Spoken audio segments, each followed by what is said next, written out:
Vamos lá, gente, fazer um vídeo de maquiagem agora.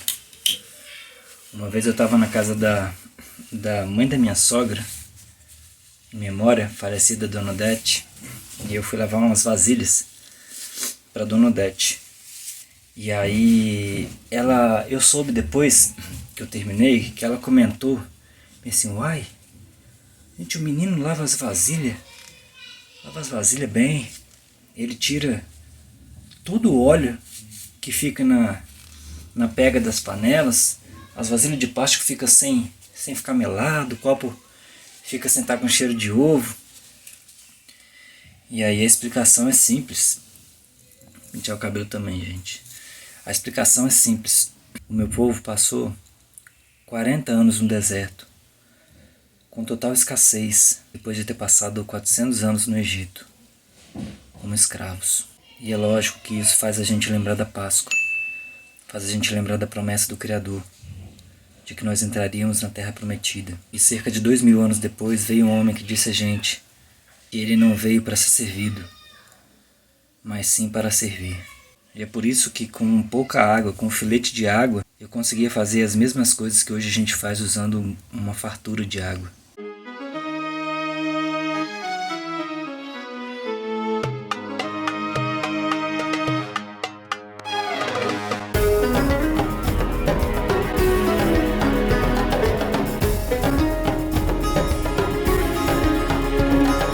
Olá a todos, meu nome é Rafael, eu tenho 36 anos de idade, sou pai de 4 filhos lindos, sou casado com uma esposa maravilhosa e eu tenho uma motivação intrínseca dentro de mim de anunciar o reino do nosso Criador, o reino que será governado por Yahushua HaMashiach, conhecido como Jesus Cristo, e ele será o nosso rei e o nosso eterno governante. Nós temos um assunto muito delicado a tratar hoje, que é o tema da Páscoa.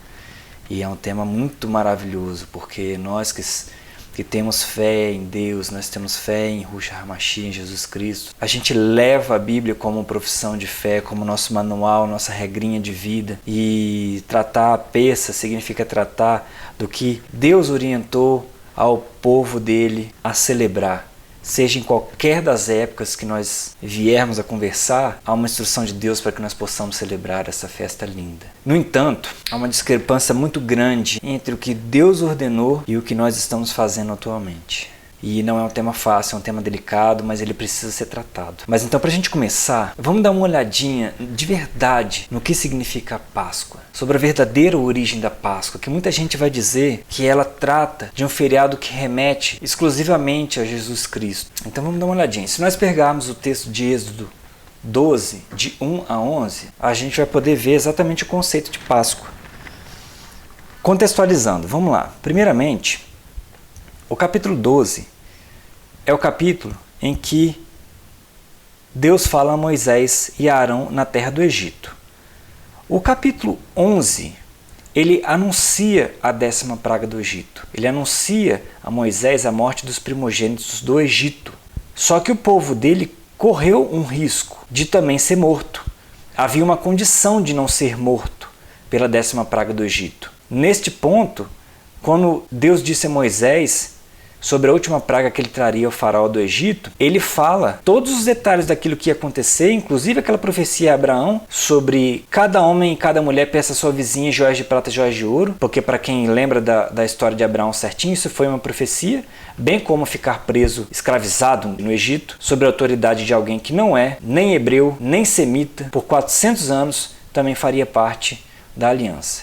Então Deus ordenou a Moisés, nessas palavras aqui, grifadas, Moisés fala o que Deus disse à congregação de Israel, que à meia-noite eu sairei pelo meio do Egito. Ele atravessará o Egito. Coloquem essa palavra na cabeça, atravessar. E aí todo primogênito do Egito morrerá. Imagina a dor dos pais perdendo os filhos primogênitos. E há uma promessa feita de que os israelitas não sofrerão nada, porque Deus fez diferença entre os egípcios e os israelitas. E aí, o capítulo 12 fala sobre a instituição da primeira Páscoa. Esta primeira Páscoa não quer dizer que haveria uma segunda Páscoa diferente. É a instituição da primeira Páscoa que houve na história, mas é que ela é a verdadeira definição de Páscoa. Então vamos dar uma lidinha. Então falou Deus a Moisés e a Arão na terra do Egito, dizendo: este mesmo mês vos será o princípio dos meses. Este vos será o primeiro dos meses do ano. Nós temos um vídeo falando sobre o calendário do Criador, feito recentemente, há 2 semanas atrás. E aí a gente discute ali de forma breve qual seria o primeiro dos meses e qual seria o primeiro dos dias do mês, que tem a ver com o equinócio. Fala um pouco sobre o livro de Enoque lá. Então ele ordena a Moisés: falai a toda a congregação de Israel, dizendo: aos 10 deste mês tome cada um para si um cordeiro, segundo as casas dos pais, um cordeiro para cada família. Ou seja, era de acordo com a família, com o tamanho da família, que esse cordeiro seria tomado. Mas se a família for pequena para um cordeiro, então tome um só com o seu vizinho perto de sua casa, conforme o número das almas, conforme o número de pessoas. Cada um conforme ao seu comer, então uma refeição justa. Fareis a conta conforme ao cordeiro também, ao tamanho dele. Agora a designação, cordeiro ou cabrito, que são os caprinos, os gados de porte pequeno, será sem mácula, um macho de 1 ano, o qual tomareis das ovelhas ou cabras, ou seja, das suas mães. Então tem que ser um macho de até 1 ano, está especificando de 1 ano, sem defeito e sem mácula. E o guardareis até o 14º dia do mês, que é a Páscoa. E todo ajuntamento da congregação de Israel sacrificará à tarde. E tomarão do sangue e poluão em ambas as ombreiras, na verga da porta, nas casas em que comerem, e naquela noite comerão a carne assada no fogo com pães ázimos e com ervas amargas. Então temos aqui um importante mandamento. Vocês devem tomar o sangue dele e pôr nas ombreiras e na verga das portas, nas casas em que comerem. A carne tem que ser assada no fogo, não pode comer cru, nem cozido, nem de outra forma, senão assada no fogo. E comereis também pães ázimos e ervas amargosas, e isso tudo tem um significado. Tem que comer também, não pode tirar a cabeça e não pode tirar os pés, e tem que ter todas as vísceras, as fressuras do cabrito ou do cordeiro macho de 1 ano sem mácula. Nada dele deixareis até amanhã, mas o que dele ficar até amanhã queimareis no fogo. Assim, pois, comereis com os vossos cintos, com os vossos sapatos e com o seu cajado de autoridade na mão. Comereis apressadamente. Esta é a Páscoa de Ihur. Tem gente que fala Iahua, tem gente que fala Javé. Aqui em casa eu falo Ihur, porque é o que está escrito no tetragrama. Temos uma série no ano passado sobre qual é o verdadeiro nome de Deus, um conteúdo de 13 horas falando sobre isso. Eu convido vocês a assistirem essa série. E aí agora, do versículo 12 em diante, após as condições do Criador de comer a Páscoa, eu vou levar a nossa leitura por slide novamente. Deixa eu me preparar aqui. Vamos lá. Então lemos do 1 até o 11 com as designações do Criador. Agora vamos dar uma lidinha aqui na tela.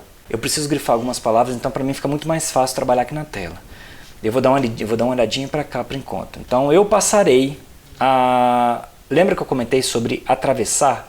Para que ficasse na cabeça a palavra atravessar? Já tem um tempinho, mas eu grifei ela aí. Então eu passarei pela terra do Egito esta noite. Então ele agora está cumprindo o que ele prometeu no capítulo 11. E ferirei todo o primogênito na terra do Egito. Opa, ele ferirá todo o primogênito na terra do Egito. Ele prometeu que aos israelitas não aconteceria nada, mas agora ele volta a dizer que seria todo primogênito. E vamos dar uma elucidação sobre o que os israelitas precisariam fazer para poder serem salvos disso. Desde os homens até os animais. E todos os deuses do Egito terá sido feito juízo contra ele, porque a justiça de Deus, bem como a misericórdia e a benignidade, são enormes. Então o povo de Israel vai precisar obedecer à lei para ser livre da 10ª praga. E como é que eles iam fazer isso? Sendo que agora Deus diz que feriria todo o primogênito. Eu sou Ihur, eu sou o que sou, serei o que serei. E aquele sangue vos será por sinal nas casas em que estiverdes. Vendo eu o sangue, passarei por cima de vós. Olha a palavra passar sendo citada de novo. E eu grifo. Dessa vez eu grifei: passarei por cima de vós. Ou seja, então o sangue tem um importantíssimo sinal. E não haverá entre vós a praga de mortandade,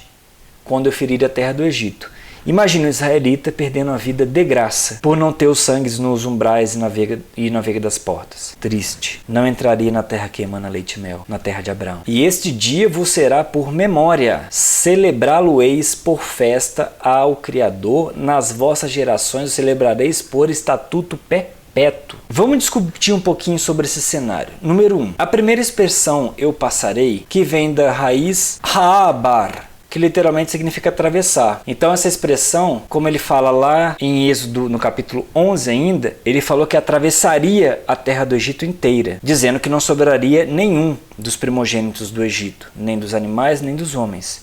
E aí ele estende isso aos israelitas, tendo os israelitas a seguridade de ser mantido vivo através do sangue do cordeiro, do cabrito sacrificado para a comemoração da Páscoa. E aí veio a 10ª praga e todo o primogênito do Egito foi morto. Eu não vou me estender aos estudos dos faraós na época do Êxodo, mas vendo um arquivo meu da Bíblia em ordem cronológica lá no Excel, em uma determinada parte eu mostro o Êxodo, alguns faraós do Êxodo ali.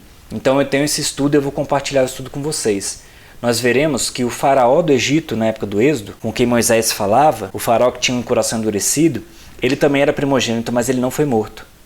Porque ele era um primogênito que tinha filho. Mas o filho de Faraó foi morto. O filho primogênito do Faraó foi morto porque ele não tinha filho. Então há um detalhe nessa história. Todos os primogênitos que não têm filhos seriam mortos. Porque justamente Deus atravessou o Egito inteiro. E aí sobre Habar, que seria atravessar, nós temos, a partir dessa raiz, algumas outras palavras. Vamos dar uma olhadinha em Heber. Heber significa fronteira, além de. E é o nome de Eber, que é o ascendente comum aos Hebri, que são os hebreus. Da onde veio essa língua maravilhosa, o Hibrit, que é o hebraico. Então todos eles têm a mesma raiz, que é o atravessar. Então você pode ver que toda fronteira ela é uma demarcação em que você pode atravessá-la. Então a fronteira, o substantivo fronteira acabou sendo uma derivação de atravessar. Você atravessaria a fronteira de um ponto para outro, de uma circunstância para outra, de uma condição para outra. E foi assim que os hebreus saíram da região do que hoje seria ali próximo ao Golfo Pérsico, entre o rio Tigres e o Eufrates, atravessou todo o deserto, atravessou os rios, atravessou o Rio Jordão para entrar na Terra Prometida, na Terra Santa, separada pelo Criador para nós. E ainda passando lá em cima por Arã, por Padã Arã, que foi o movimento de Abraão, que pela fé ao Criador e atravessou todo o deserto até chegar à Terra Prometida, onde lá ele recebeu a lei da circuncisão e outras orientações a mais. Que se ele descumprisse a circuncisão, de nada adiantaria a fé. Nós vimos um pouco sobre isso nos vídeos anteriores, vale a pena ser visto. Nessa minissérie que eu fiz sobre a lei e o tempo do fim. Nós percorremos a realização da lei em todas as épocas.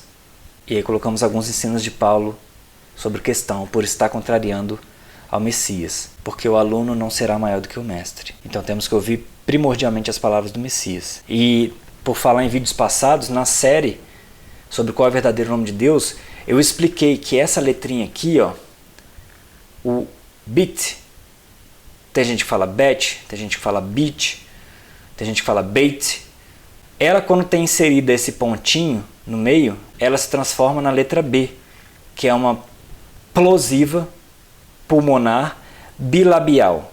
Ela é plosiva porque o ar prende e sai, ó, B, B. E o B é irmão do P, né? Porque só que o P você não tem a vibração. Ó, pá, pá, pá, ba, ba, ba, pá, pá, pá. Então o B é uma plosiva bilabial expressada. Expressada. O P já é muda. Pá, pá. Mas também é uma plosiva bilabial, porque o ar prende e solta através dos dois lábios. E tem a diferença de pronúncia com essa outra, com o bit sem o daguestilene dentro, sem o pontinho dentro. Que ele é pronunciado dessa forma, que é também uma bilabial, só que é fricativa. Então é v, que parece muito um V, mas o V não é, porque o V é uma lábia dental. Ó, v, vaca. Esse não é um V, é um v.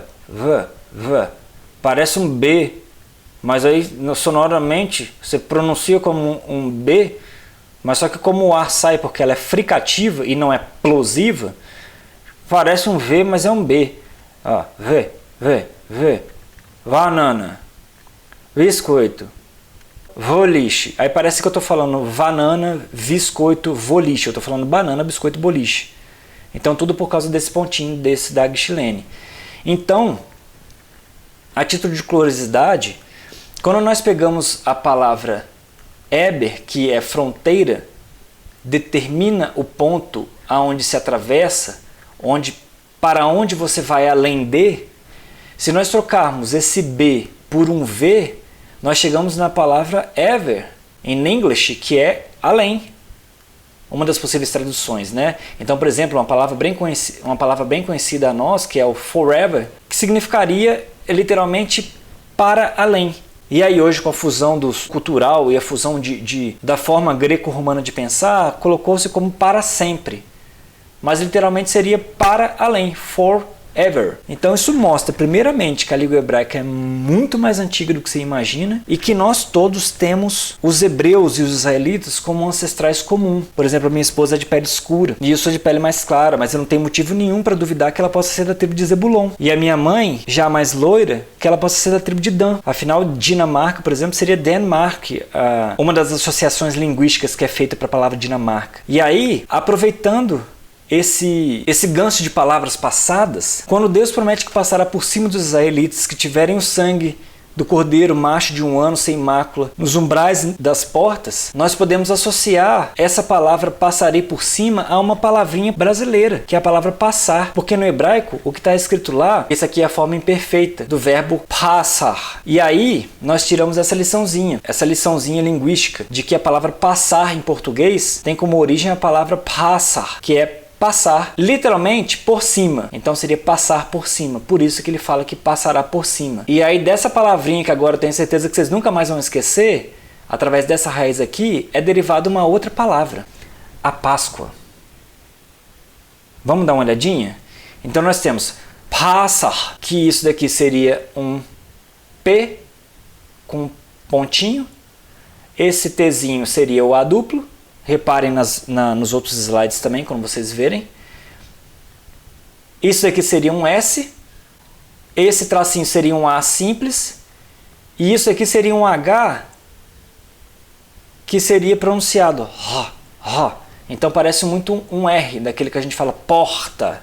E aí, quando você tem esses 3 pontinhos, é um S simples. E continua com ponto dentro do P. Então aqui o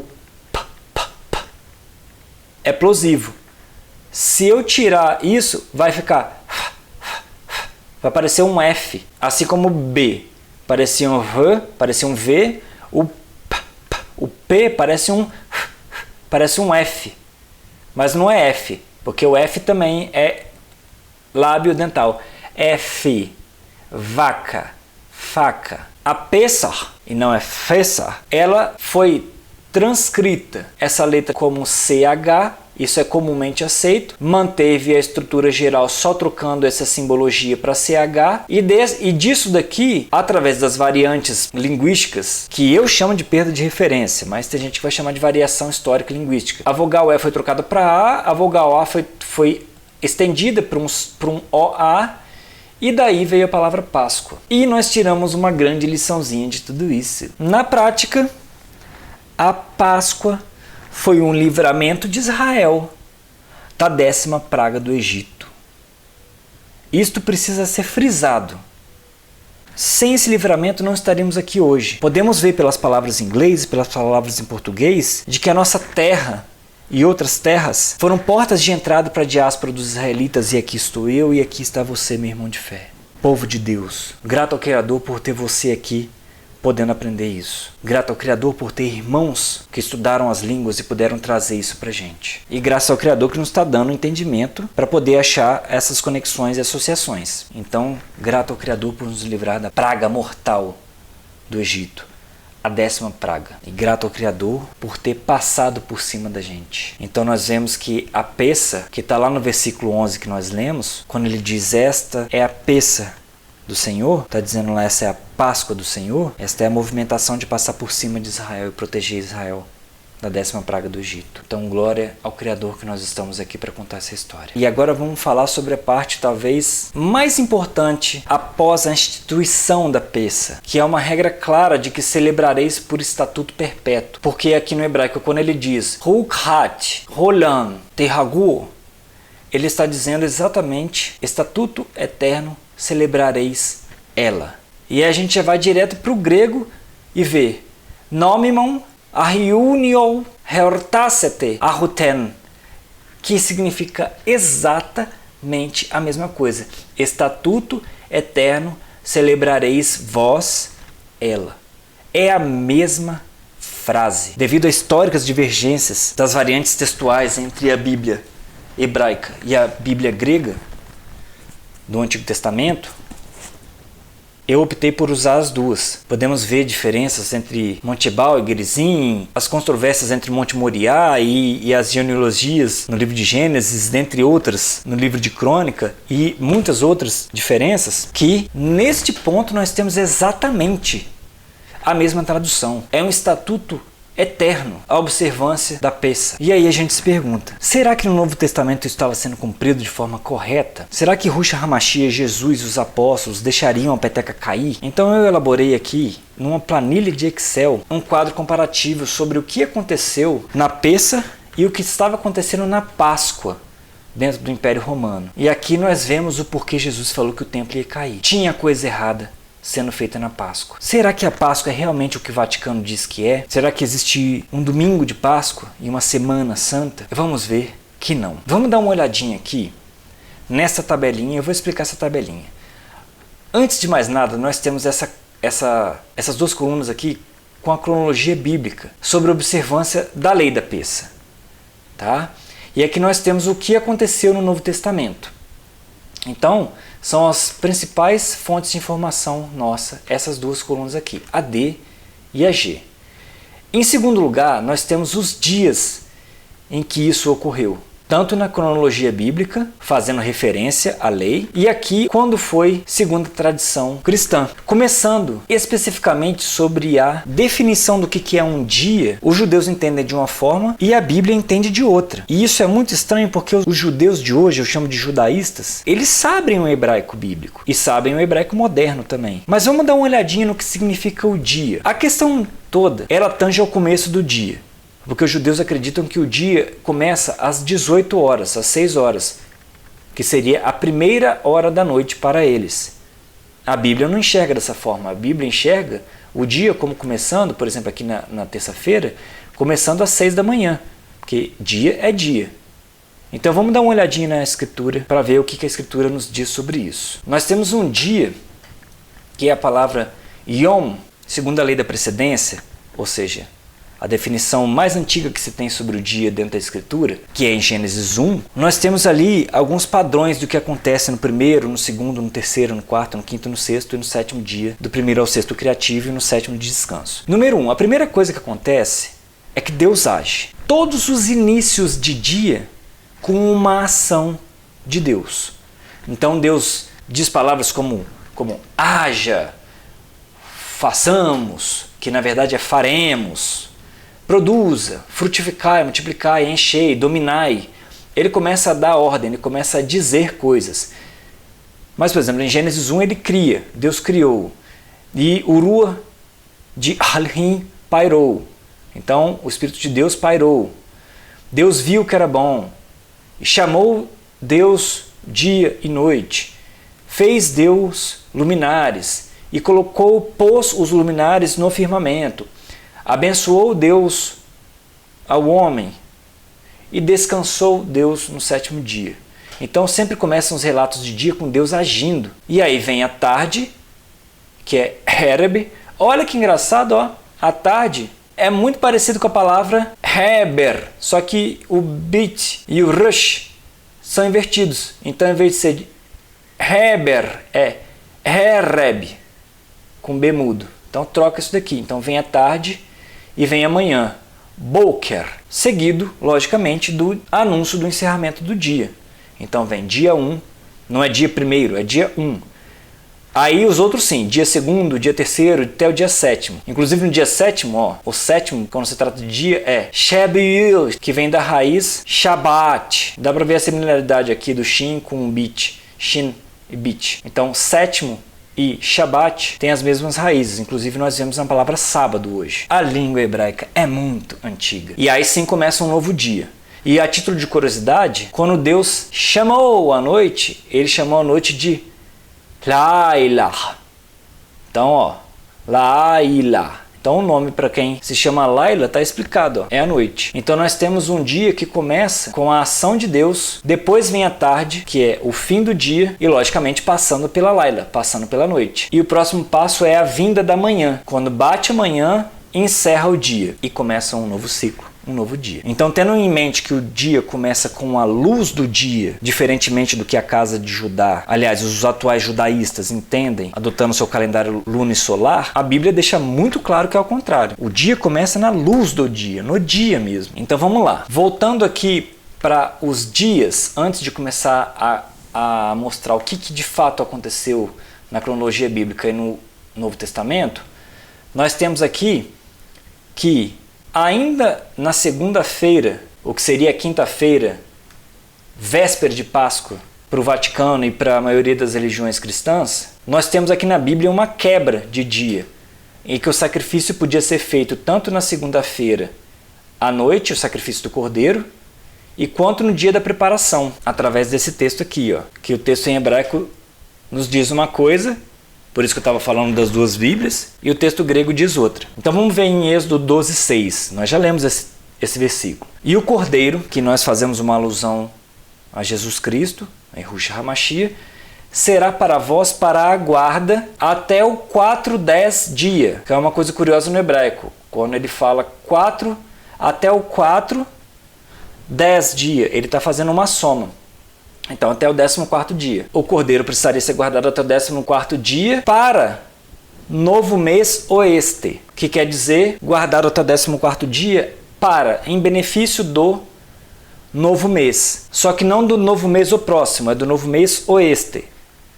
Então não adianta tentar burlar a lei do Criador não, porque ele cerca de tudo. O hebraico é uma língua maravilhosa, mas foi corrompida. E eu falo sobre isso na série Qual é o Verdadeiro Nome de Deus no ano passado inteiro. E nós vamos chegar nela um momento. Eu vou fazer um reagindo dos meus próprios vídeos. Fazer um highlights, cortes do Bíblia Clara. Então o cordeiro deve ser abatido. Toda a congregação da Assembleia de Israel participará, cordeiros para cada família, segundo o tamanho do cordeiro, segundo o tamanho da família e segundo a fome, entre as duas tardes. Herebim, que é o plural de Ereb, é o plural dessa palavra aqui que parece Eber, dos hebreus, né? Só que é o resh e o bit está invertido em Eber, aqui é Ereb. Então seria Herebim, entre as duas tardes. E aí, por que são as duas tardes? Porque Herebim é dual de tarde. No hebraico temos o singular, o plural, mas temos o dual. Por exemplo, mãos são duas só. Então está exatamente claro no texto hebraico, entre as duas tardes.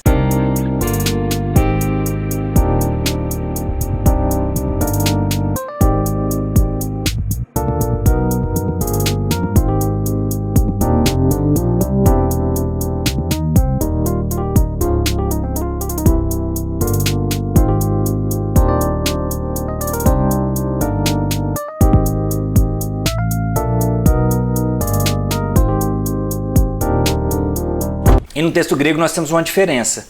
Nós podemos ver que o cordeiro será para vós, até agora está igual, e o cordeiro será para vós ser mantido continuamente até o 14º do mês deste. Então o texto grego também cerca. É o 14º do mês deste. Não se esqueça, não perca teu horário, não perca teu calendário, não perca teu dia. E abaterão ele toda a completude da congregação dos filhos de Israel para a tarde.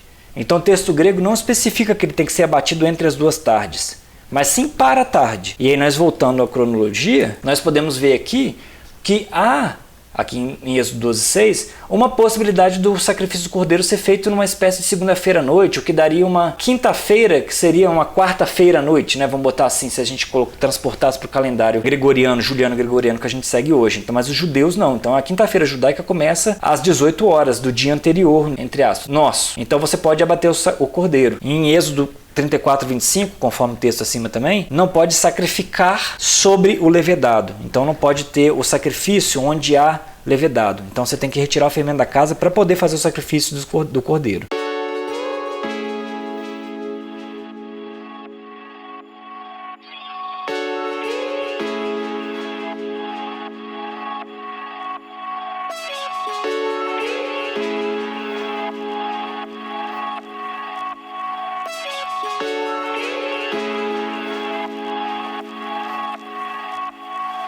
Então passa 21 horas, meia-noite, 3 da manhã. A hora na Bíblia seria a primeira hora da noite, não a primeira hora do dia, a terceira hora da noite, a sexta hora da noite, nona hora da noite, até chegar a 12ª hora da noite ou primeira hora do dia, que é o quê? 6 da manhã. Nós vimos isso. E esse é o dia da preparação da peça. Na terça-feira, dei uma olhadinha no vídeo sobre o calendário do Criador, eu fiz há 2 semanas atrás.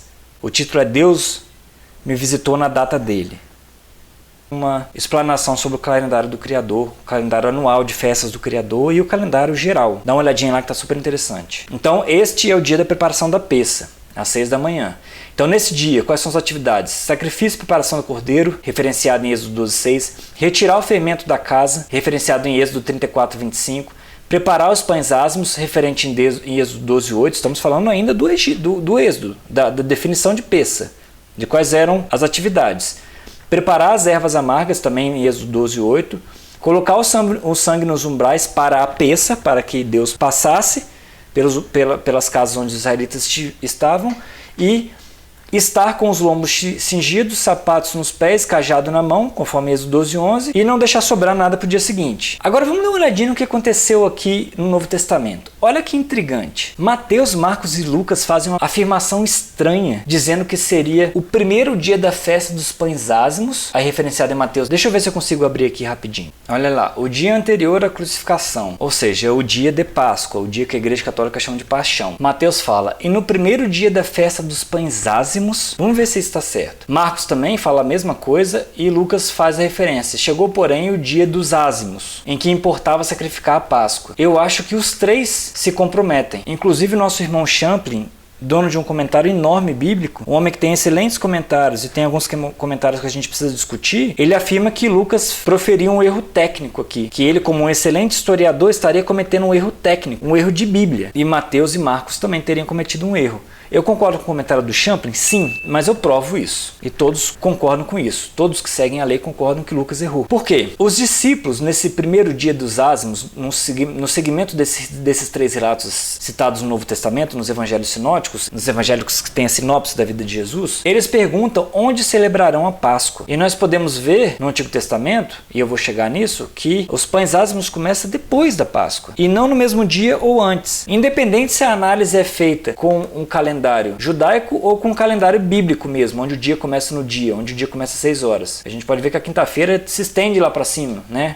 Começa às 18 horas da segunda-feira bíblica. E aí essa pergunta está feita exatamente aqui, ó, Mateus 26:17, ó, Marcos 14:12 e Lucas no versículo seguinte, 22:8. Aí Jesus responde, na casa de um certo homem, é um comentário também intrigante, e aí eles foram e prepararam a Páscoa.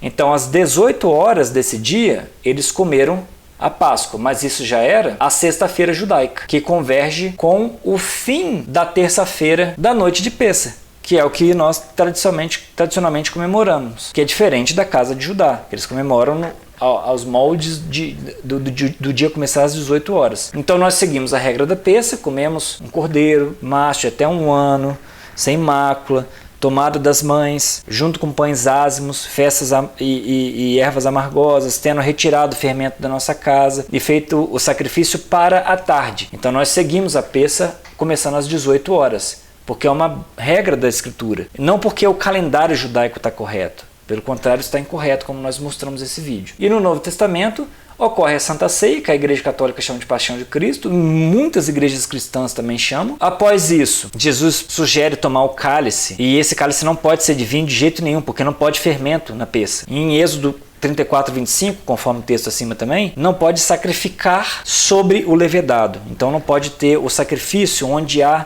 levedado. Então você tem que retirar o fermento da casa para poder fazer o sacrifício do cordeiro. Por isso é estranha a afirmação da casa de Judá que pode fazer o sacrifício entre as 2 tardes. Nesse ponto eu prefiro o texto grego. E Jesus ainda fala para comer o pão e beber o cálice, que representa o sangue e o corpo dele. É uma afirmação que naturalmente judeu não faria. Tanto é que não tem um relato paralelo entre todos os evangelhos falando a mesma coisa, porque comer o corpo, e beber o sangue é contra a Escritura, na parte de se abster de sangue, comer sangue de um animal vivo, tanto no Antigo quanto no Novo Testamento. Isso é muito estranho. Então, eles comem rapidamente, porque está escrito, come rapidamente e não deixe nada para o dia seguinte. Então eles comem rapidamente e Jesus vai para o Getsemane, né? Então Jesus é preso nas vigílias da noite, primeira hora da noite, uma vigília, na terceira hora da noite, a segunda vigília, na sexta hora da noite, a terceira vigília e na 9ª hora da noite, a 4ª vigília, que vai até a 12ª hora da noite, onde começa o dia, e aí não tem mais as vigílias noturnas.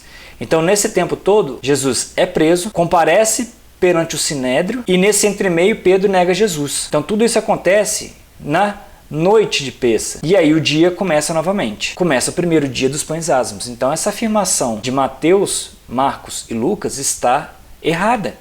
O Champlin está certo.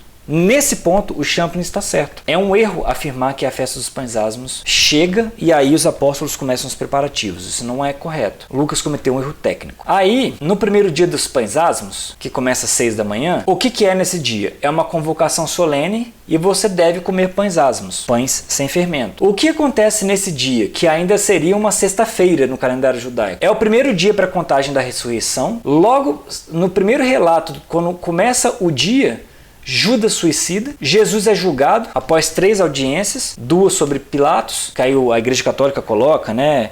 Padecido sobre Pôncio Pilatos. Não, Jesus padeceu pelos fariseus terem colocado incitações no povo de que escolhessem Barrabás. Jesus padeceu pela escolha do povo, incitado pelos fariseus. Jesus não tinha cometido crime nenhum. E aí colocaram ele como se querendo fazer rei entre os judeus. O que dentro da Judéia, Samaria, dentro da Israel antiga e da Galileia, e até sob o ponto de vista do Império Romano, não havia outro rei. O rei eram as casas de César, os inúmeros Césares, e ainda tinham os Herodes e Pilatos, eram mantenedor ali da justiça. Então Jesus é julgado e crucificado. Logo ao meio-dia, na sexta hora, há trevas até a hora nona, que é a morte de Jesus. E aí o corpo de Jesus é retirado, porque não poderia permanecer até o sábado, porque o sábado judaico ia começar aqui nas 18 horas, o que nós sabemos que não ocorre. O sábado é para ser guardado no dia. Não se guarda 24 horas de sábado, se guarda o dia de sábado.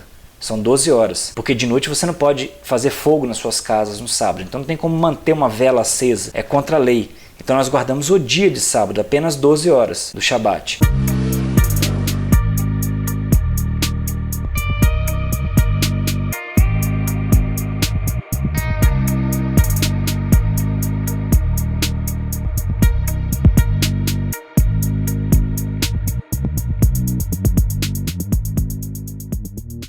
Então José de Arimateia arremata o corpo de Jesus e ocorre o sepultamento dele. Isso até às 18 horas, porque era uma tradição do Antigo Testamento observar do Novo Testamento observar isso. Para respeitar o Shabat, o corpo tem que ser retirado para o Shabat, realmente. Mas isso não significa às 18 horas. Significa até às 6 horas da manhã do dia seguinte. Porque senão maldito é quem for crucificado amaldiçoando o solo de Israel pelo seu enterro. Então Pilatos pede que guardem a sepultura. Aí nós temos o segundo dia dos pães asmos, que é o segundo dia na contagem da ressurreição. A regra nesse dia é só comer pães asmos, não tem convocação solene, parar os serviços seculares, não é um Shabat nesse dia.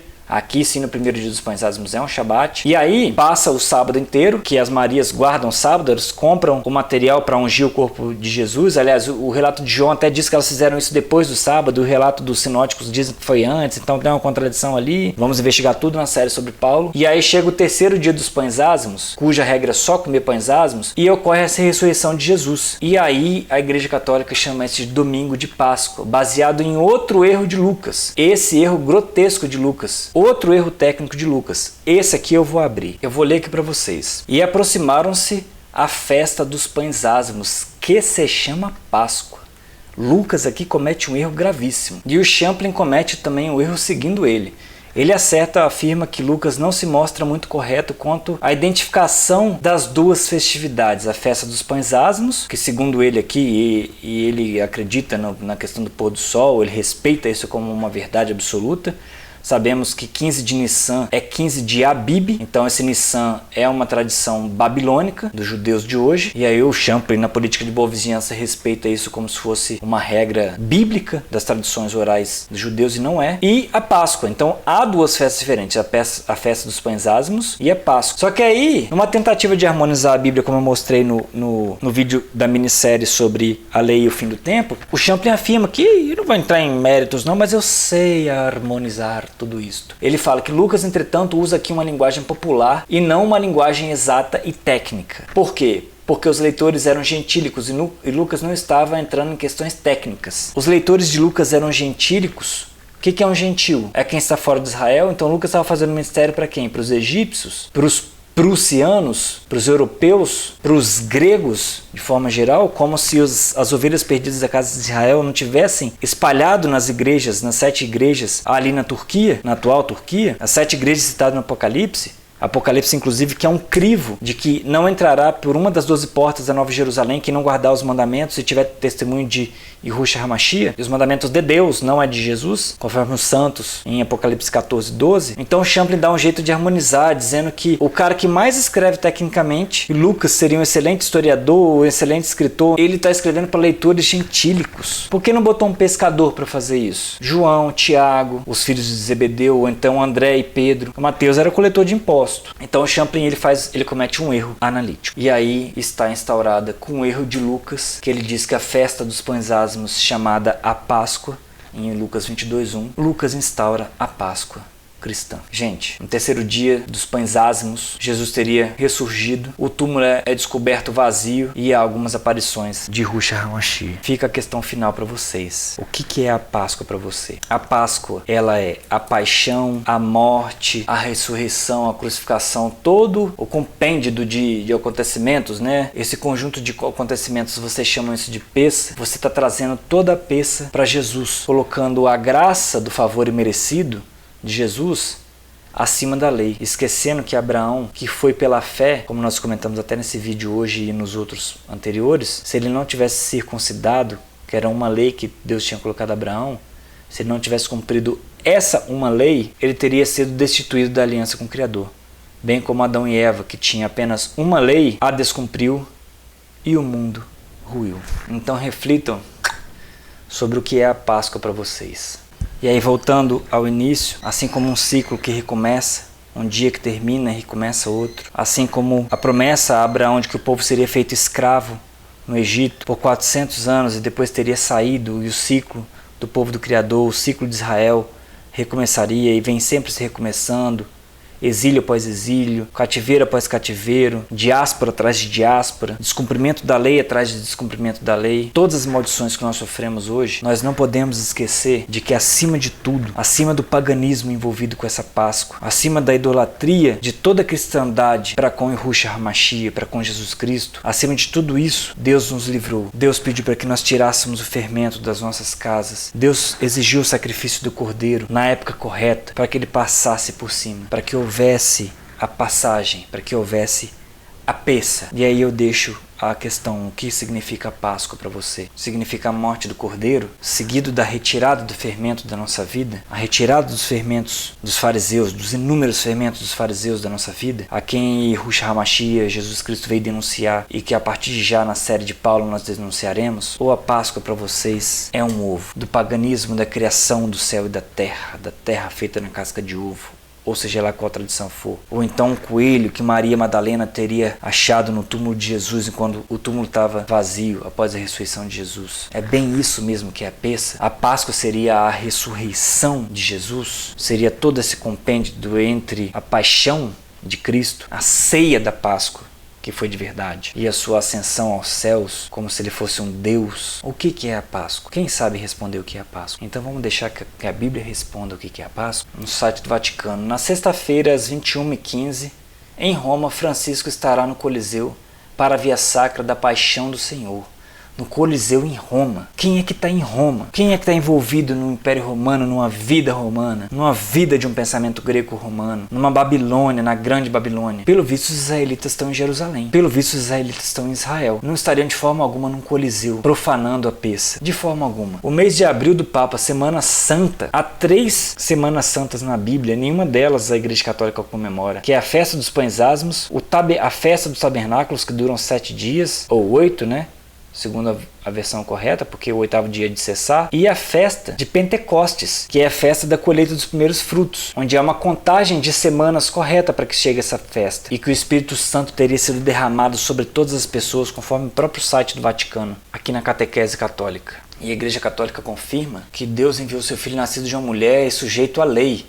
A própria Igreja Católica confirma isso. Aí depois ela erra, para resgatar os que estavam sujeitos à lei e tornar os seus filhos adotivos, segundo Gálatas, para variar as cartas de Paulo corrompendo. Então o nosso rei que governa, o nosso rei que teve a ascensão, vai nos julgar conforme, sim, as nossas obras, as infrações da lei. Há uma lei linda moral. Olha o Salmo 119, maravilhoso. É um salmo com 176 versículos, todos eles elogiando a lei, onde o salmista pedia para que os olhos dele fossem abertos para contemplar a beleza da Torá, a beleza, a maravilha da lei. do Criador. Assim como, conforme nos vídeos passados, nós evidenciamos que Jesus não veio catalussai, a lei ou os profetas, mas ele veio plerossai, ou seja, ele não veio derrubar, ele não veio soltar a lei. Katalussai, mas ele veio plerossai, ele veio completar a lei.